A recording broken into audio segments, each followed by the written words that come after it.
देखिए ये डायग्राम कैसा है, यहाँ से यहाँ तक जो स्ट्रिंग है या रोप है वो मासलेस नहीं है।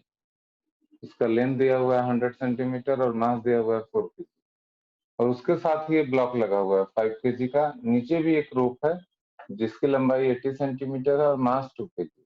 यूनिफॉर्मली डिस्ट्रीब्यूटेड है इसके अंदर, ये मतलब भारी भारी रस्सी है दोनों, और ये 4 kg का एक ब्लॉक यहाँ पे लगा हुआ है। तो मैं इस डायग्राम में कुछ पॉइंट्स बता रहा हूँ, उन सारे पॉइंट्स पे आपको टेंशन बताना। There are 6 points A, B, C, D, E, F. Find tension at the points A, B, C, D, E and F.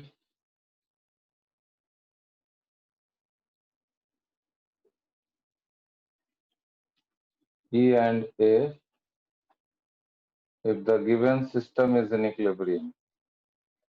If the given system is in equilibrium.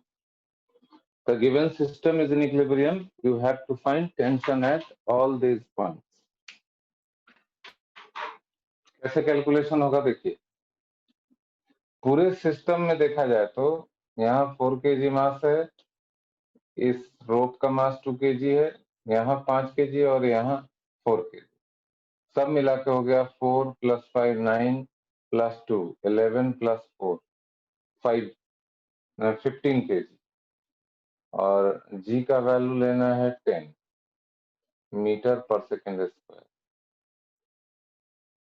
तो पूरे सिस्टम का wait अगर निकालने तो 15 × g 150 Newton. इस point पे अगर देखा जाए तो ये पूरे सिस्टम का लोड सब यहाँ पे पॉइंट ए पे,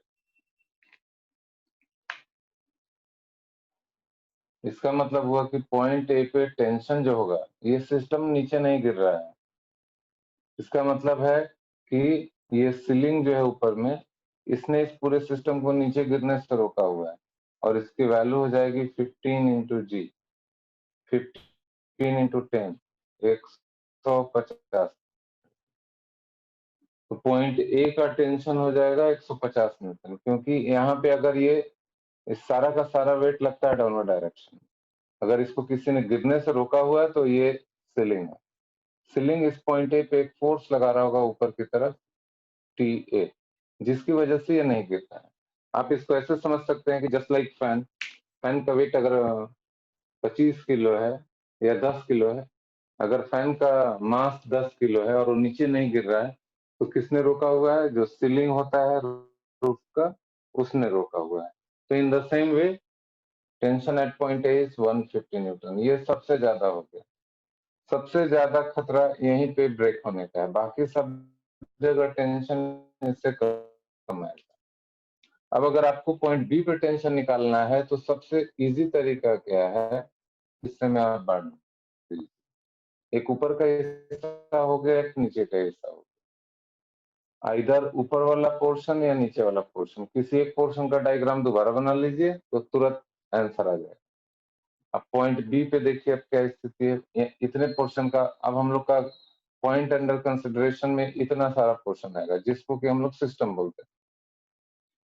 तो जहां पे टेंशन निकालना है वहां से पूरे डायग्राम को दो हिस्से में बांट देना है, एक ये वाला हिस्सा, एक ऊपर वाला हिस्सा। और दोबारा इस डायग्राम को अगर बनाए तो ऐसा दिखेगा, दिस इज पॉइंट बी और यहाँ ये 5 kg, फिर इसमें ये रोप 2 kg और नीचे में 4 kg। अब ये आधा हिस्सा है पॉइंट बी और point E. Points B and E are mid points, जैसा दिख रहा है डायग्राम में,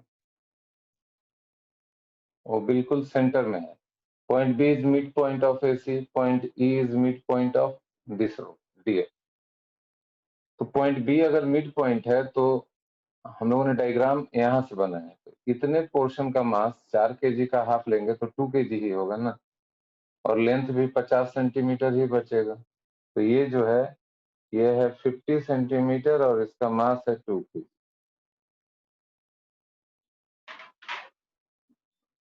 So if we add all these masses, tension will be 2 kg plus 5 plus 2 kg plus 4 kg, 13 kg, 13 kg into G, 130 Newton is the answer. Similarly अगर आपको point सी पे tension चाहिए, यहाँ पे पॉइंट सी है, तो पॉइंट सी से इसको अगेन डिवाइड इनटू पार्ट्स और नीचे का डायग्राम बना लीजिए। पॉइंट सी के लिए एक बार डायग्राम मैं यहाँ बता रहा हूँ। दिस इज 5 kg और ये नीचे वाला रोप है and this is 4 kg. Point C is just above 5 kg block. This is point C. Again same concept. इसको होल्ड करके रखने के लिए ये रोप जो है इसके ऊपर एक टेंशन लगा रही होगी ऊपर की तरफ, क्योंकि ये नीचे गिरना चाहता है, जिसका की वैल्यू है TC. At point C 110 Newton. In the similar way point E पे चाहिए तो वहां से कट कर दीजिए दो भाग में, आपको TD मिल जाएगा, TE मिल जाएगा 50 न्यूटन और TF 40 न्यूटन होगा, ये बताना। This string is in equilibrium, rest में। इस स्ट्रिंग का मास m दिया हुआ है, देखिए यहां से यहां तक A और B के बीच में। This string is in equilibrium. दोनों एंड पे स्ट्रिंग थीटा एंगल बना रहा है। स्ट्रिंग का लोअर मोस्ट पॉइंट है वो C है, तो इस स्थिति में पॉइंट A पे टेंशन कितना होगा, और पॉइंट A और पॉइंट B दोनों पे टेंशन बराबर ही होगा, और स्ट्रिंग के अंदर C पॉइंट पे कितना टेंशन होगा ये दोनों पता करना है, पॉइंट A पे और पॉइंट C पे। सभी लोग यहाँ समझिए, मैंने आपको हिंट ये दिया था कि स्ट्रिंग का फ्री बॉडी डायग्राम बनाइए। पहले दोनों एंड से उसको हटा के स्ट्रिंग को यहाँ मैं दिखा रहा हूँ, देखिए इस तरह का बना हुआ है। पॉइंट ए पे और पॉइंट बी पे दोनों जगह। अगर इस स्ट्रिंग को यहाँ से खोल दिया जाए, यहाँ से खोल दिया जाए, बांधा हुआ जो पोर्शन उसको हटा दिया जाए, तो string will start falling in downward direction. इसका मतलब है इसके ऊपर एक फोर्स लग रहा है, that is mg in downward direction. String के ऊपर अर्थ फोर्स लगा रही है डाउनवर्ड डायरेक्शन में, दैट इज mg। और दोनों ही एंड्स पे यहाँ पे स्ट्रिंग को पकड़ के रखा हुआ इस रिजिड सपोर्ट ने वो एक टेंशन लगा रहा होगा, पॉइंट ए पे एक टेंशन लग रहा होगा अलोंग द स्ट्रिंग ऐसे, पॉइंट बी पे भी एक टेंशन लग रहा होगा ऐसे, और ये एंगल है theta. Tension always acts away from the given point. ये सीलिंग जो है स्ट्रिंग के ऊपर एक टेंशन ऐसे लगा रहा होगा, इस पॉइंट पे भी सीलिंग नहीं, रिजिड सपोर्ट, इस पॉइंट पे भी टेंशन इधर लग रहा होगा, इस पॉइंट पे टेंशन इधर लग रहा होगा। स्ट्रिंग जो है जैसे ही खुलता है यहाँ से इस डायरेक्शन में गिरने लगता है, उसको रोकने के लिए सपोर्ट जस्ट अपोजिट डायरेक्शन में एक टेंशन लगाता है। तो इस डायग्राम में टी कॉस थीटा दोनों साइड कैंसिल हो जा रहा है। वर्टिकल डायरेक्शन में there are 3 forces, T sine theta, T sine theta and mg। For vertical equilibrium of a string, 2t sin theta, ये और ये दोनों मिलके mg को बैलेंस कर रहे हैं। t sin theta plus t sin theta upward direction में और mg नीचे की तरफ, that is equal to mg। Total upward force is equal to total downward force, therefore tension equals mg upon 2 sin theta. This is the answer. इसके अलावा ये जो lowest point है C, वहां पे भी टेंशन पता करना है, तो उसको कैलकुलेट करने के लिए बेस्ट अप्रोच क्या है। अगर आपको टेंशन चाहिए पॉइंट C पे, तो बेस्ट अप्रोच इज स्ट्रिंग को यहाँ से दो हिस्से में बांटिए, यहाँ से आधा कर दीजिए, या तो इधर वाला या इधर वाला, कोई एक पोर्शन दिखाइए, तो मैं एक ही पोर्शन दिखा रहा हूं, देखिए यहां से यहां से, this is point A, this is point C. तो जैसा ऊपर डायग्राम में दिख रहा है वो तो एज इट इज रहेगा। This angle is theta, tension in this direction, horizontal component of tension t cos theta, vertical component of tension t sin theta. इसमें तो कोई चेंज नहीं आया। अब दो फोर्स और दिखेगा। देखिए जैसा पॉइंट ए पे था एज इट इज मैंने दिखाया, t cos theta, t sin theta. अब आधा पोर्शन को दिखा रहे हैं, हाफ पोर्शन को नहीं दिखा रहे हैं। हाफ पोर्शन का मास भी आधा हो जाएगा, तो इसका वेट डाउनवर्ड डायरेक्शन में लगेगा, mg/2। आधा ही स्ट्रिंग बचा है। पॉइंट सी को अगर आप कैंची, यहाँ पे अगर कैंची चला दें पॉइंट सी पे, तो ये स्ट्रिंग इधर भागने लगता है और ये स्ट्रिंग इधर भागने लगता है। यानी से स्ट्रिंग को पीछे हटने से इस स्ट्रिंग ने रोका हुआ है। तो ये जो स्ट्रिंग है राइट साइड वाला, point C is lowest point, यहाँ पे जरूर टेंशन इधर लगाता है टीसी, तभी स्ट्रिंग को पीछे नहीं हटने दे रहा है। और जैसे ही कैंची से काट दे पॉइंट सी को, तो ये स्ट्रिंग पीछे की तरफ हटने लगता है। यानी इसको पीछे हटने से कौन रोक रहा है, तो इधर वाला स्ट्रिंग रोक रहा है। तो दिस इज द फोर्स। एक टेंशन एट पॉइंट ए हो गया, एक टेंशन एट पॉइंट सी हो गया, और तीसरा हो गया mg/2। अगर आप लोग को ये फ्री बॉडी डायग्राम अगर समझ में आ गया, इधर t cos थीटा, इधर t sin थीटा, इधर mg/2, इधर tc, और ये स्ट्रिंग हॉरिजॉन्टल एंड वर्टिकल दोनों तरह का इक्विलिब्रियम मेंटेन कर रहा है। तो फॉर हॉरिजॉन्टल इक्विलिब्रियम, तो हॉरिजॉन्टल डायरेक्शन में तो दो ही फोर्स लग रहा है, TC and t cos theta, दोनों बराबर होना चाहिए। t cos theta must be equal to tc। And for vertical equilibrium, vertical equilibrium मतलब वर्टिकल डायरेक्शन में जो फोर्स है उसका सम भी जीरो होना चाहिए। हॉरिजॉन्टल इक्विलिब्रियम से ये आया, वर्टिकल डायरेक्शन में भी दो ही फोर्स है, t sin theta equals mg/2। सो t equals mg/2 sin theta. आप ये देखिए, टेंशन एट पॉइंट ए निकालने के लिए हम लोगों ने ये फ्री बॉडी डायग्राम बनाया था। बिना ये बनाए हुए इससे दोनों वैल्यू निकल जाएगा। टेंशन भी निकल गया पॉइंट ए का, देखिए mg/2 sin थीटा जो ये आया था। ये हाफ पोर्शन का डायग्राम बनाने से क्या हुआ, दोनों वैल्यू आ गया। टेंशन एट पॉइंट ए भी आ गया mg/2 sin थीटा, और इस t का वैल्यू यहाँ डाल देंगे तो टेंशन एट पॉइंट सी आ जाएगा। तो from this equation now tension at point C is t cos theta, t का वैल्यू यहाँ से लीजिए mg/2 sin थीटा, और ये वाला cos theta. So this answer is mg/2 and cos theta by sin theta is cot theta। ये answer हो गया। डायग्राम सभी बच्चे ध्यान दीजिए उस पर। क्वेश्चन नंबर 12 में ये दिख रहा है कि man is fallen into a ditch, man is inside the ditch. तो मैन को धीरे धीरे slowly there his friends are pulling him out slowly, तो वेलोसिटी टेंडिंग टू जीरो लेंगे। तो मैन धीरे धीरे ऊपर जा रहा है, यानी इक्विलिब्रियम इज टोटली मेंटेन। दोनों तरफ से जो स्ट्रिंग है या रस्सी है उसमें टेंशन टी लगा रहे हैं और पुल कर रहे हैं, तो धीरे धीरे वो आदमी जो है ऊपर शिफ्ट हो रहा है। दोनों टेंशन के लिए देखिए वर्टिकल से एंगल थीटा बना हुआ है।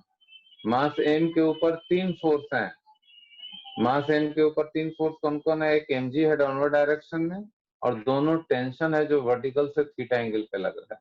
दोनों टेंशन का कंपोनेंट ले लिया हॉरिजॉन्टल और वर्टिकल डायरेक्शन में। अब इक्विलिब्रियम के लिए बैलेंसिंग आपको करनी है, ये फोर्स को बैलेंस कर लीजिए, बस टेंशन आ जाएगा कि कितना force.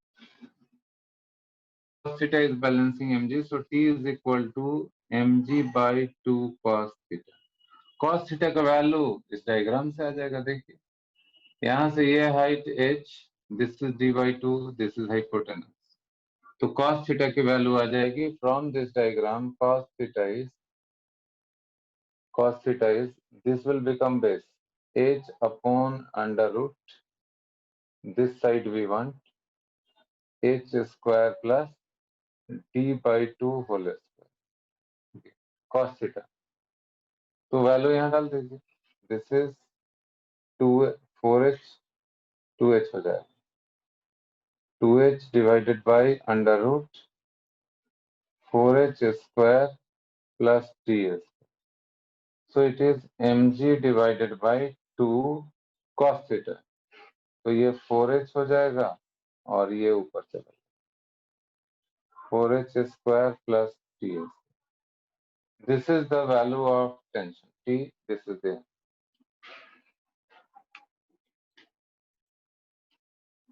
then torque is torque due to this force।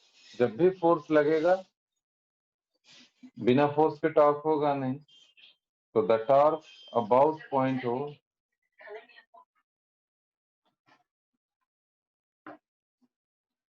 the torque about point O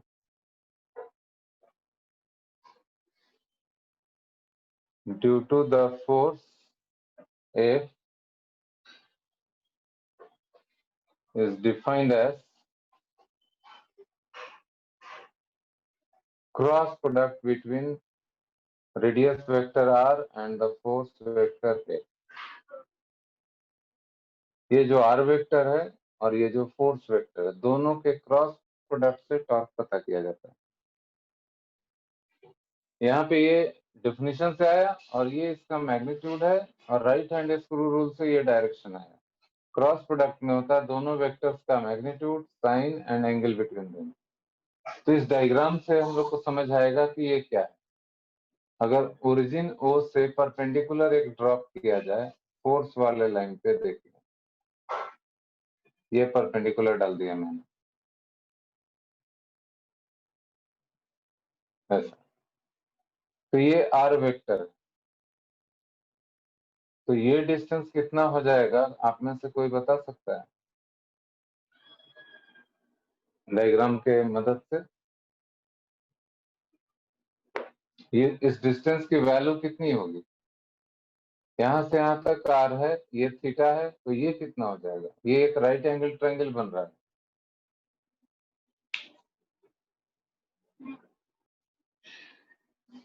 तो टॉर्क अबाउट वो हो गया आर एफ साइन थीटा, और आर साइन थीटा को एक साथ हम लोग आर परपेंडिकुलर लिखते हैं, तो आर परपेंडिकुलर इंटू फोर्स, यानी टॉर्क का मैग्नीट्यूड होता है आर और एफ, डायग्राम में देख लीजिए, और फोर्स के ऊपर परपेंडिकुलर कंपोनेंट ले लीजिए आर का। ये आर का डायरेक्शन है देखिए, और ये रेडियस वेक्टर का परपेंडिकुलर है। ये लाइन फोर्स पे परपेंडिकुलर है, देखिए ऐसा फोर्स है और आर परपेंडिकुलर ऐसा है। इधर है फोर्स का डायरेक्शन और ये हुआ आर परपेंडिकुलर, दोनों के बीच में 90 डिग्री एंगल है। तो परपेंडिकुलर डिस्टेंस को फोर्स के मैग्नीट्यूड से मल्टीप्लाई कर दीजिए, टॉर्क निकल जाएगा। और शॉर्टकट तरीका क्या है कॉपी वगैरह में, टॉर्क हम लोग किस पॉइंट के अबाउट ले रहे हैं? ओ पॉइंट के अबाउट ले रहे हैं, तो ओ पॉइंट पे आप अपना एक फिंगर रख दीजिए और फोर्स के डायरेक्शन में दूसरा फिंगर घुमाइए। ऐसे घुमाएंगे तो ये एंटी क्लॉकवाइज डायरेक्शन हुआ कि क्लॉकवाइज डायरेक्शन हुआ जो मैं घुमा रहा हूँ? Anti clockwise. Anti clockwise. तो एंटी क्लॉकवाइज डायरेक्शन में अगर स्क्रू को घुमाएंगे तो किधर जाएगा? बाहर आएगा, वही डायरेक्शन हुआ। अब यहाँ देखिए जरा, इस फोर्स का टॉर्क निकालना है ओ के ऊपर, ओ के अबाउट, तो डायरेक्शन चाहिए, तो ओ पे एक फिंगर रख लेंगे और एफ के डायरेक्शन में ऐसे घुमाएंगे। ये कौन सा डायरेक्शन हुआ? Anti clockwise. इसको चेक करिए तो आप लोग और बताइए।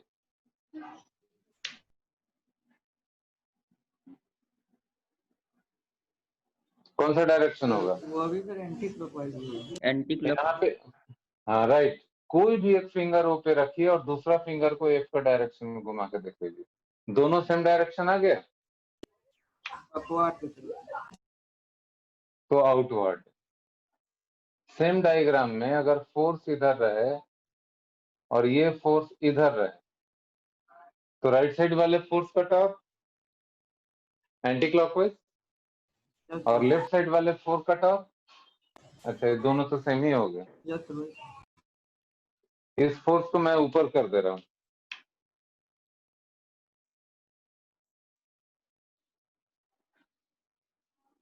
अब जरा इस फोर्स का टॉर्क का डायरेक्शन देखिए, लेफ्ट साइड वाले फोर्स के टॉर्क का डायरेक्शन किधर आ रहा है? क्लॉकवाइज होगा सर। क्लॉकवाइज। एक का इधर वाले फोर्स का टॉर्क यहाँ क्लॉकवाइज आएगा और इधर वाले फोर्स का टॉर्क यहाँ पे, इधर वाले फोर्स का एंटी क्लॉकवाइज आएगा और इसका आएगा क्लॉकवाइज। दोनों बराबर डिस्टेंस पे हैं, तो net torque about point O क्या आ जाएगा? 0। और ऊपर वाले में 0 नहीं आएगा। तो इस वाले केस में net torque about point O करेंगे r perpendicular into F1 plus r perpendicular into F2। इसको मैं F1 मान रहा हूँ, इसको F2 मान रहा हूँ। प्लस इसलिए किया क्योंकि दोनों ही एंटी क्लॉकवाइज आया, इसका टॉर्क भी एंटी क्लॉकवाइज आ रहा है, इसका टॉर्क भी एंटी क्लॉकवाइज आ रहा है। और रॉड की लंबाई मान लीजिए L है, तो ये L/2, ये L/2। तो फर्स्ट फोर्स का हो गया r परपेंडिकुलर, यानी जिस पॉइंट के अबाउट टॉर्क ले रहे हैं वहां से यहाँ का परपेंडिकुलर डिस्टेंस देखिए, ये L/2 है, तो L/2 इंटू F। और सेकंड वाले का भी फोर्स इधर है और यहाँ से परपेंडिकुलर डिस्टेंस L/2 है, तो L/2 इंटू F। तो ये हो गया L into F, torque about point. और डायरेक्शन आया outward, this is the direction. ये मैग्नीट्यूड आया, ये डायरेक्शन आया। ये बेसिकली क्या आया देखिए, दोनों फोर्स के बीच का परपेंडिकुलर डिस्टेंस है ये L। L is perpendicular distance between the two forces. ये F1, ये F2। हम लोगों ने F1 को भी F लिया है, F2 को भी F लिया, तो ये आंसर है। अगर F1 F2 लेते तो क्या आता है answer? Torque about point O L/2 into F1 plus F, ये आता है L/2 into F1 plus L/2 into F2।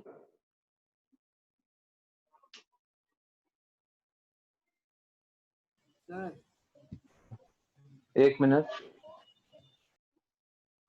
In any case, in order to rotate any body or any rod, we need torque. If torque is 0, then it will not rotate. Then it will not rotate. अगर torque 0 नहीं है, if the torque is non-zero, then only it will rotate. If torque is non-zero, then only the rod will rotate. If torque is 0, then it will not rotate. जो आप लोगों ने 9th class में पढ़ा हुआ था इनर्शिया, कि अगर कोई बॉडी लगातार मोशन में है और एक्सटर्नल फोर्स नहीं लग रहा है तो चलता ही चला जाएगा, और अगर वो रुका हुआ है तो जब तक एक्सटर्नल फोर्स नहीं लगेगा तो रुका ही हुआ रहेगा। That is called inertia. Rotation में भी सेम चीज है।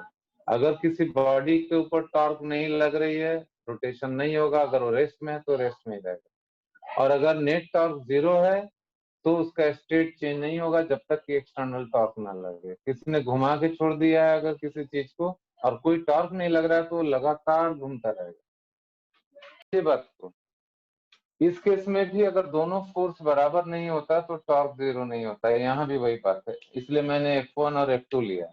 जरा देखिए यहाँ, this is L/2, this is also L/2। Torque about point O लें तो इसका टॉर्क है क्लॉकवाइज और इसका टॉर्क है anti clockwise. Generally anti clockwise torque को हम लोग पॉजिटिव लेते हैं और क्लॉकवाइज टॉर्क को हम लोग नेगेटिव लेते हैं। तो इसका टॉर्क है क्लॉकवाइज, तो L/2 इंटू F1 लिखेंगे और माइनस साइन के साथ लिखेंगे। और इसका टॉर्क एंटी क्लॉकवाइज हो गया तो L/2 इंटू F2 लिखेंगे। अब आप लोग खुद देख सकते हैं दोनों इक्वल नहीं है। अगर F1 और F2 इक्वल हो जाए तो दिस विल बिकम 0, और दोनों इक्वल नहीं है तो 0 नहीं होगा। सो 0 होगा कि नहीं होगा जब तक कैलकुलेट करके आप नहीं देखेंगे नहीं पता चलेगा।